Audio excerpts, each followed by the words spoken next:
Wizards, welcome back. Now today I'm going to show you some optics. You probably know that because you clicked on this video. And we had a poll just a few days ago, where you guys all voted on this. And that vote was actually a whole lot closer than I thought it was going to be. So I'll make sure to show you that Javlin Concepts chest rig really soon also. I've had some of these optics for a while now and actually plan to do like a Prism comparison video and do like some other optics comparison. But those videos always just kind of got sidelined because none of these optics really stood out to me. But now I have too many of them that I've just ignored forever. So today we'll take a look at some of the new primary arms optics for 2025 and see if these are any good. I'm realizing some of them are actually from last year, but yep, that doesn't matter. Just as a heads up too, most of the ones that I'm going to show you today are the GLx version. And the GLx stands for the gold line, and there's also the cheaper SLX silver line, and then the really, really expensive PLX platinum tier. Normally I find the GLx lineup to be the sweet spot for primary arms, where the optics cost just a little bit more, but then pack in a ton of features. In the past, I really liked the GLx stuff because you get a lot of those cool features, but you didn't see that crazy jump in price like you saw with any of the PLX, like the platinum stuff. So what would happen is you could get this really, really insane bang for your buck. I'm a little bit concerned though, because the SLX version of the MD-21, the Prism, and the RS10 I'm gonna show you are already so good that I don't know if the mid-tier version is gonna be able to beat their budget brothers. We'll find out though, we'll test them all out, but first, sponsor love. Today's video is sponsored by Fatboy Tripods. When you're out in the world, you can't pick your terrain, and the Elevate head allows you to loosen and lift quickly to get a stable platform, along with the Levitate head to allow you to position and engage with just a flick of a wrist. Fatboy Tripods are just mastering accuracy literally anywhere.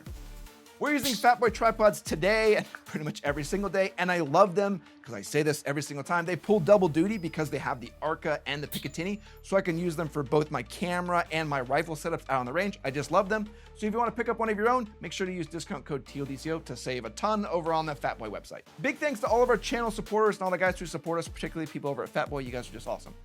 Now we got to get into my biases, and here I have to say I'm definitely biased and I have some slant towards primary arms. Like I have a lot of love for them because they saw the potential in us and our channel, I think even before we did. We've also reviewed a ton of their products and we work closely with them. So they're a company and group of people that we do enjoy.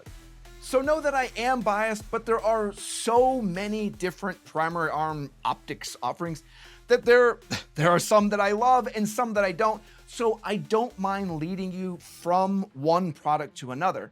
But know that with our biases, it's thanks to our Patreon supporters that we can say and do whatever we want without some stupid brand manager involved or some dumb contract that says we have to promote and encourage sales. So if you like our more unfiltered view and the way we just say whatever we want, consider becoming a Patreon supporter. And there's the main big one. Don't take anything that I say or any other YouTuber says as gospel. We're all biased in some way, and they probably have some contract somewhere where they have to say certain things, and they probably can't even say they have a contract. Do your own research so you can be the most educated consumer possible. You guys know the drill though. Now that we've talked about all the legal mumbo jumbo, we can throw one of these on the bench, and we'll start with the one that I've had the longest and probably scrapped about 5 different videos that I've had it in. This is the GLx 1X MicroPrism with the ACSS Cyclops reticle. Seeing this version, you immediately notice the GLx has a much sleeker overall housing than the old SLX version. One of the main complaints of the old one was this huge dial on the side. So it looks like the goal of the GLx this time around was to address a lot of the complaints of the old version while also being a good bit slimmer. Could you also just shoot that SLX version with both eyes open and it's not an issue? Well, yes, but it's the internet and people love to complain about everything. The GLx moved the knob controls to plus and minus buttons on the side of the housing. I'm not entirely convinced this is better, but hey, it's different. The elevation and windage has a nice large slot for a coin, flathead, or Phillips to make adjustment changes easy. The adjustments on the side are in half MOA increments. So that means at 100 yards, each click is gonna move it a half an inch. I just wanna tell that to you so you know this optic and the way the adjustments are It's not designed for some insane level of precision. Now, the prism in the name means this is basically a very tiny scope, which then means it actually has an etched reticle instead of being LED illuminated. So even without power, you have a reticle and illumination. Much like a scope though, the illumination is pretty poor. The SLX solved a lot of problems of other prism optics by having an insane eye relief, and the GLx improved it further to have almost unlimited eye relief. Like, that's really Primary Arm's big claim to fame. This makes it significantly easier to pair the GLx with the magnifier, but you still have to play with both the diopters to get it to work. I remember when I talked about this on the SLX Prism, there was a ton of comments in that section that were like, oh, I could never figure out how to get it to work. You have to fiddle with both diopters. The SLX version, you kind of had to work to get it perfect and find that sweet spot. The GLx version is a ton easier for sure. Included with both the SLX and GLx Prism are a ton of mounts and plates to make whatever height combination you want, but it does look kind of goofy. The GLx Prism uses a micro ACOG footprint, so it can be a little bit harder to find an aftermarket option, but they're definitely out there. Looking at glass, I found it looked fantastic, and unless I told you, you'd have no idea you're looking through a prism. The reticle has a nice large horseshoe, center chevron, and auto ranging along the bottom. Interestingly, there are no dots or markings below the chevron to engage at those distances, kind of making that pair with the magnifier a little less useful. And for me, I use a 50-yard zero, so that kind of has a converging zero when using 5.56 of 50 yards and 200 yards. So if I used any of those ranging markers, they would fall within my red dot distance anyway. And if I went any further than I could range, I wouldn't have a reference point to aim at them anyway. I'm just saying the ranging markers aren't really needed at all if we're just gonna be, the only firing options are to my zero distance anyway. Oh, I suppose I forgot about this before I finish. With the illumination, there are night vision settings. I found the night vision was surprisingly usable in passive aiming. The lowest brightness was nice and dim, and you could step up one more for a brighter reticle, but anything higher than that and you just absolutely blind yourself. This was impressive for a prism for sure. That super low brightness setting was really impressive because it was so dim that it kept my nods from auto gating like at all. And I was really surprised by how well it performed in this test. I don't think I added this in here too, but there's also auto live. So the battery will basically just last forever because it'll turn itself off when you're not using it and turn it back on when you pick it up. So yeah, the battery will last ages and ages. So we go to our main question that we have here. There's a ton of features packed into this GLx Prism, but we have the main question.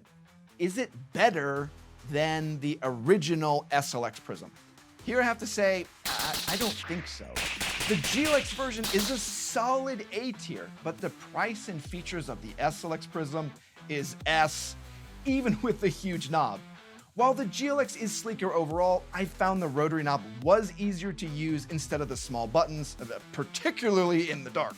That big claim to fame with having that almost infinite eye relief, even compared to the SLX, yeah, it was more useful to add it into a magnifier, but the reticle didn't really let you use it out any further, so it also made that whole, red dot and magnifier combo a little less useful than it probably could have been. I still just love the SLX 1X Prism, and I think Primary Arms made a mistake of making like the best price to performance and feature prism that exists on the market with that SLX. The GLx MicroPrism just didn't feel like it was giving you much that you didn't already have. But that's my thoughts on that one. Now I have more optics that I'll show you, a whole nother one that I've been neglecting for far too long. This is the new GLx MD-21, and again we see a sleeker overall design and a move away from the larger housing that was kind of gimmicky of the MD-25. Just a quick little note here, MD-21 means 21mm lens and MD-25 means 25mm lens. It was kind of sold as the idea back in the day that the larger housing of the 25mm would make it easier to see because it would give you a larger field of view. But again, if you just open both eyes, suddenly that's not the case anymore. So it's probably why we're seeing a return back to the MD-21 and the 21mm size instead. Now looking at the housing, we again see the removal of the dials into buttons like we saw on the GLx Prism. I think that I did complain about the dial, but man, does it make life easier when you're trying to adjust the brightness. These buttons just have no tactile feel, so I'm kind of pressing random things to see what happens. Now, I've been comparing the GLx MD-21 to the MD-25, but there's actually an SLX MD-21 also. The main difference between the SLX and the GLx seem to be the solar panel, which, I don't know, maybe you want. We do see the elevation and windage are cleaner now and use the same slots for coins, flatheads, Phillips, or whatever. The adjustment is again 0.5 MOA, so ½ inch at 100 yards. The front of the housing does have a threaded portion to install the 21mm anti-reflection lens. Do I have one of those we could try out? Yes. Is it for the MD-25 and not the 21?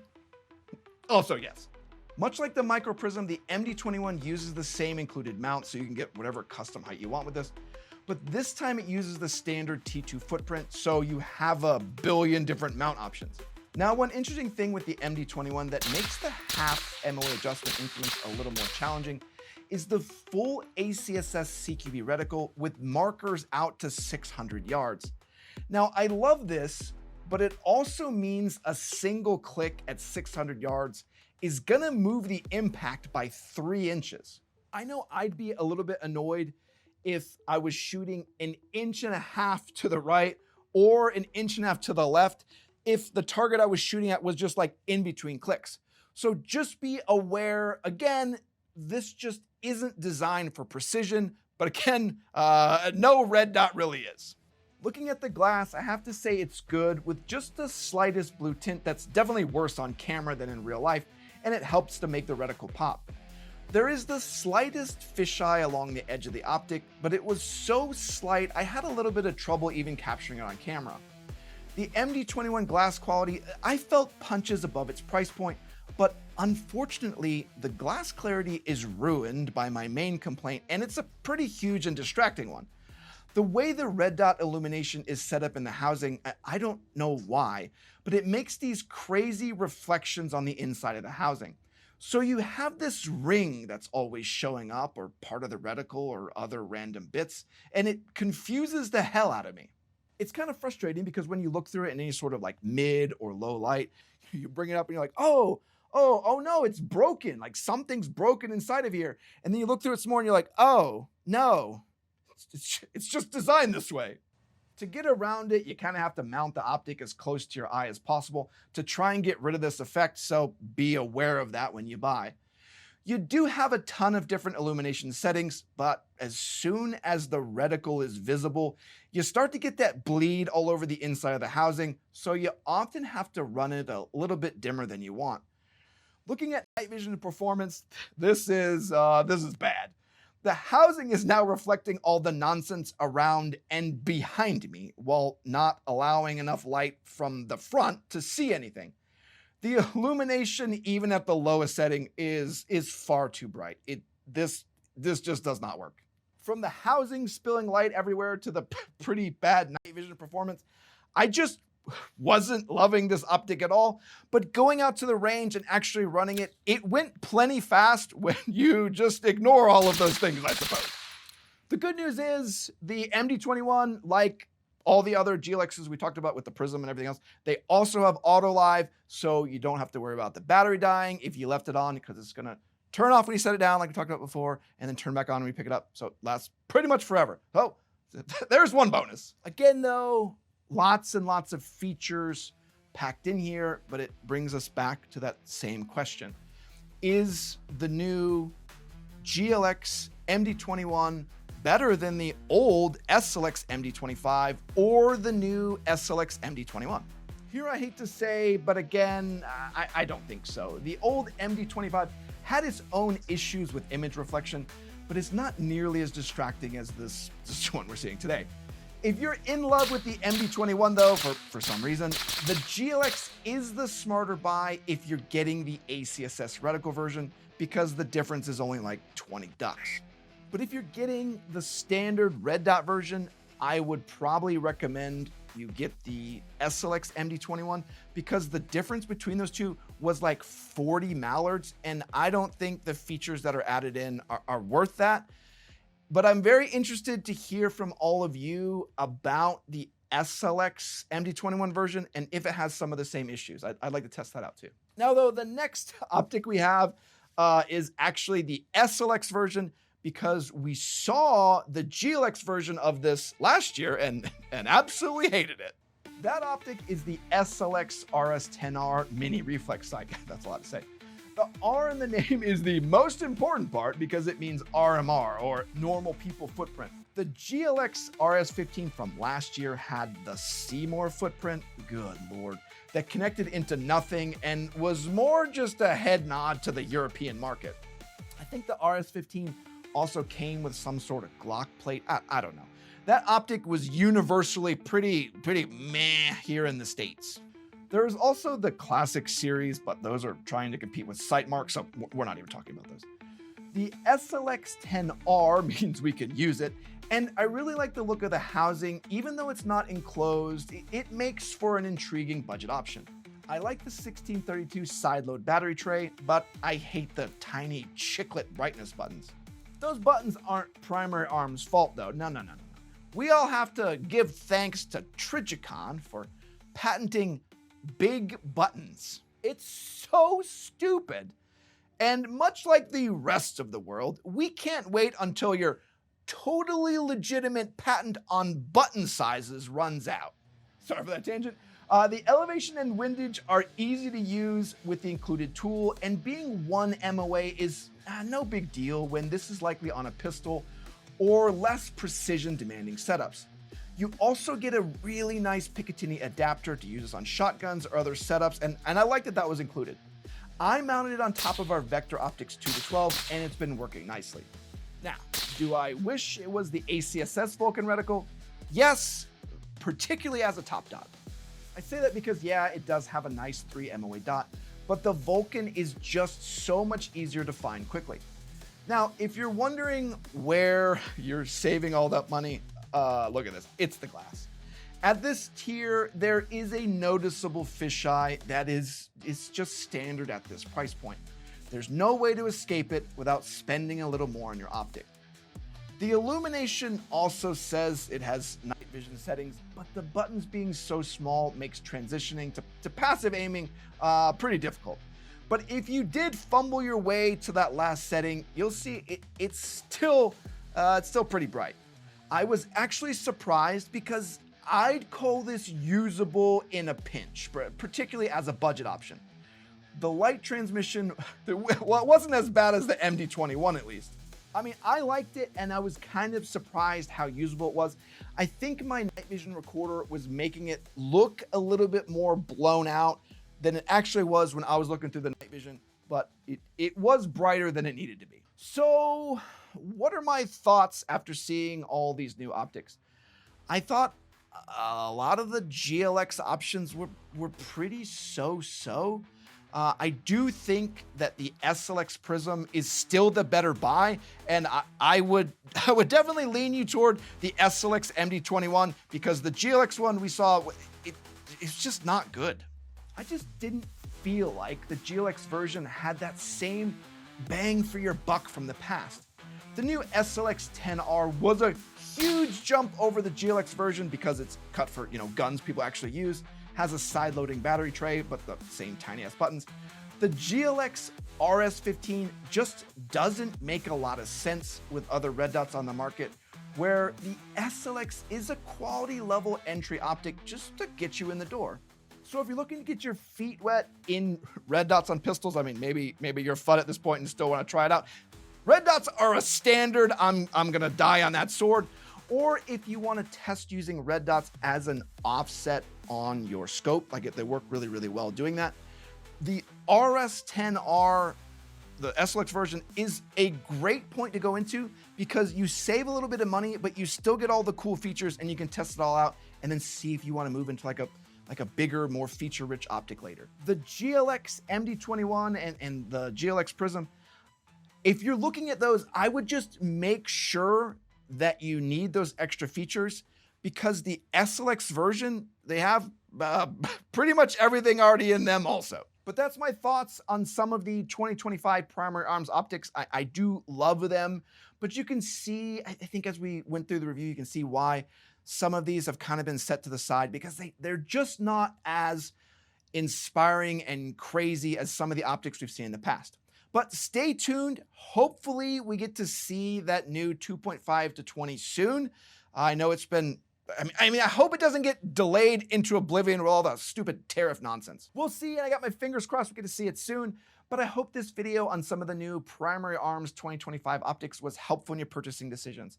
I want to say thanks to all of our Patreon supporters and our YouTube members. You make it possible we can get all these optics in, test them all out, and come back and show you and say, hey, these are worth your money, or maybe this one's worth your money, and maybe this one's not. And I hope that's valuable to you. And I want to say thanks to everyone that likes, comments, and subscribes. Comment down below what you think is one of the best bang for your bucks optics out there, bangs for your bucks. I want to hear about it because that's really what I want to see is the most feature-rich red dots you can get, not just the most expensive. That's lame. You just have the highest price. You have the best. I'm just rambling here at the end. Anyway, you guys have a great one. Catch you later. Walsh out. Let me know. I want to hear about optics.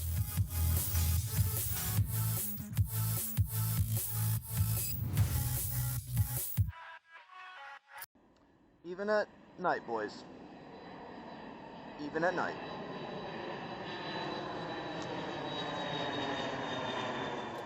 Now, I'm sure someone's going to also ask me about the fixed magnification. Like we talked about the SLX 1X Prism. This is the 5X Prism. So this is basically like an ACOG, very, very similar to that. Just a quick down and dirty. Do I think this is great? No, I don't. It has the exact same problems that the ACOG has. Like the eye relief, like take two of your fingers. That's about the distance that the optic needs to be away from your eye. I don't love that. That's where I'm at with this. But yeah, maybe let's do a giveaway or something for one of these. I'll figure something out. But yeah, if you have more questions about this Sky, the 5X or the 3X, let me know. What reticle does this have? Oh, okay. Sorry. This does have it has a fantastic reticle with a full Christmas tree and everything else. So at least the reticle is good in this one. I wish this reticle was in the 1X. All right. Yeah, so much rambling at the end. All right. Later, guys.